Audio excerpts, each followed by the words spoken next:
Welcome to Bamfordrose and another forum chat.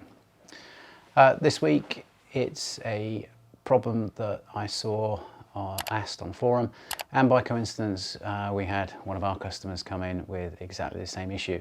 It's how do I get into my boot when the switch won't work because basically the actuator has failed.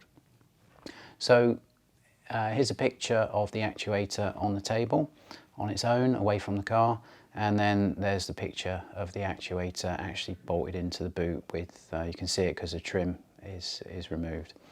So if you press the little nipple on the boot and it won't release, you press the button on the fob, hold it, won't release, or press the button in the center console, flick a little switch there and it won't release, then probably it's the actuator itself which has failed and you need to replace it.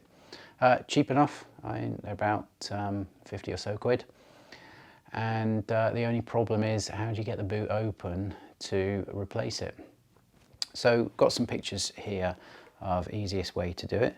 And if you crawl in from the back of the driver's seat and reach over, stretch over to the back of the parcel shelf, you need to detach the parcel shelf so you can just bend it down a bit, and then you can see the picture where we just peel back that trim from each of the lugs at the bottom of the rear screen there.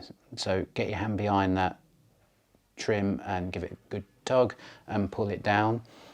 You'll then, once you've pulled that down, get line of sight through to that little pull handle that you can see on the picture there.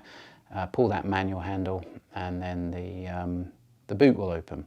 So it can easily be done from crawling through to the back of the car, pushing down the partial shelf, pulling out the trim plugs and getting line of sight so you can put your hand through and pull that cord.